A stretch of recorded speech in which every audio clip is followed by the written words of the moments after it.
Gus, what the hell are you doing in my chair? What am I doing in your chair? You want to know what I'm doing in your chair? Yeah, I kind of want to know what you're doing in my chair. I'm about to do a video. How come you didn't review this yet? How come you didn't review Dragon Ball Z Kakarot? I thought you were a Dragon Ball fan. Really? You're sitting in my chair with my game asking me how come I didn't review it yet? I planned on reviewing it, Gus. I plan on reviewing it. For love of God, I have things I have to do. I don't have time to play a game and review it. Like, that's a long-ass game, man. Then do your first impressions on it, motherfucker. Do your first impressions then. I don't know, Gus. I mean, I don't know. I have to think about it. Motherfucker, I will cut your sweet and sour chicken ass. First of all, that knife is bigger than you. And secondly, that's my catchphrase. I stole it fair and square from Chris Tucker from Rush Hour. Boy, you better not test my patience. Do a video on this now, or I will cut your ass. Fine, whatever. Fuck you. Give me the fucking game. Jesus Christ. Fine. Kiss my ass, Gus. Kiss my ass.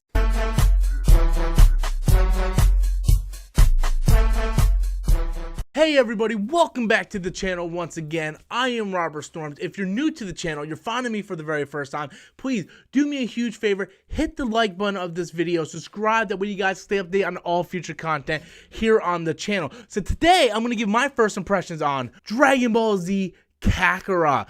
Now, I have to be honest with you guys, this is just my first initial impressions. I haven't gotten too far in the game. At the time of this recording, I'm about 10 hours in, and I just kind of want to give my first initial thoughts because it might be a while before I can complete this game because I want to take my time. I want to do side quests, and I'm not going to have a full-on review, at least anytime soon. And I know a lot of people are wanting my thoughts on Dragon Ball Z Kakarot, seeing how I am a massive Dragon Ball Z fan, but my favorite Dragon Ball Z game up until now has always been Legacy of Goku 1, 2, and Boo's Fury. To me, that's what I want to play from a Dragon Ball Z game. I want to relive the story. I want to relive the story, yet have this massive RPG element. And up until now, we really didn't have that, unless it was on a handheld, like the DS game Attack of the Saiyans, which I thought was a phenomenal turn-based JRPG, and I love that. But we never got something like that on the big screen. Xenoverse 1 and 2 are fun. I enjoy them. They're really good. But to me, we never got that experience that we had on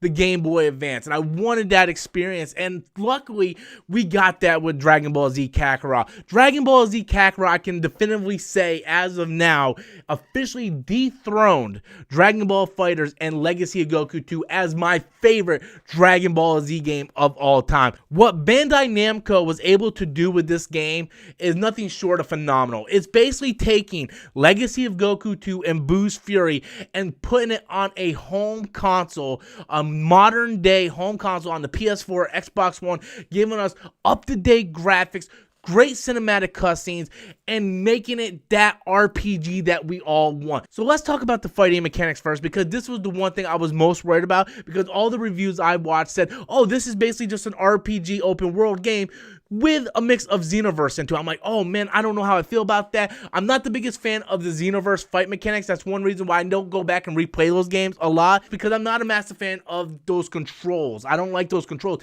But the fighting element in Dragon Ball Z Kakarot is so much better than that of Xenoverse. For one, you don't have to fight against the camera. You don't have to lock on, fight against the camera to try to perform your moves. When you get paired into a battle, the battle is seamlessly, and you're always fixed on that person you are fighting. And it feels like you're fighting within a real Dragon Ball Z storyline. It fits. It's fitting. I love how you can just roam around the world and then in a moment's notice come against an enemy and you go right into that fight.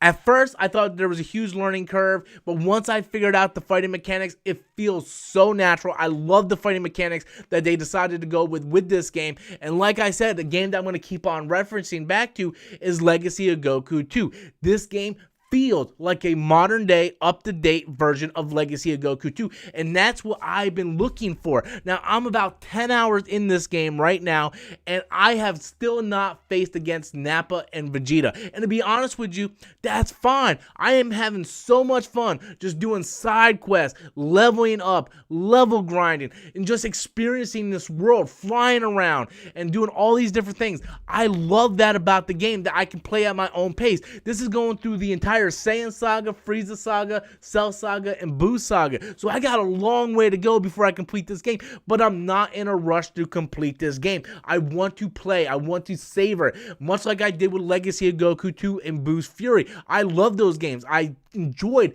playing those games, and I like what they're doing with this game. I like all the mini games that really connect to some of the filler in the show. I just liked how they were able to bring this massive open world RPG, yet still have the action that we expect from a Dragon Ball game. And I just think that's phenomenal. The one nitpick I really have with this game is the flying mechanics. And I'm starting to get used to it now, but in order to control the up and down level of your flying in the open world aspect using R2 and R1, it's confusing at first. Like, it's very jarring. Instead of using the right analog stick to go up or down, you're using the R2, R1 button to go up and down. And that does get a little annoying at first, but once you get used to it, it comes very seamlessly as you progress through the story. You start to forget that you're even doing it, and it becomes very natural. So that's one thing I can forgive, and I have to be honest with you guys. I've been telling a lot of people that I know, close friends of mine, because they want to know my thoughts on this game. That's why I'm giving my first impressions right here. I will tell you, the first hour of this game, I absolutely hated it. I wanted to take this and throw it out the goddamn window, because we were just sitting there and we're going through this whole thing that we already seen before. Oh, Raditz shows up, and oh, how come you didn't eliminate Earth, and how come you didn't do this, and I gotta go fight Raditz. We were reliving the same thing. So that first hour was very, very, let's say, touch and go, if I'm going to be honest. But once I got past that, once the world opened up and I was able to explore and go at my own pace and level grind and do side quests, that's when I really discovered the brilliance of what they did in Dragon Ball Z Kakarot. I love this game. I honestly feel that this is the best Dragon Ball Z game we have ever gotten. It is now my favorite Dragon Ball Z game, and I want to see what happens next. I want to see if they're going to do the same thing with Dragon Ball Super. I would love to see a Dragon Ball Z Kakarot 2 going through the Super storyline. I would love to see that. I think this game is selling very well. I highly recommend it to everybody. If you're watching this and you're on the fence, you're like, I don't know if I want to drop $60 on this game, I'm with you. I felt the same way. I'm like, I don't know if I want to drop $60 on this game, but I did,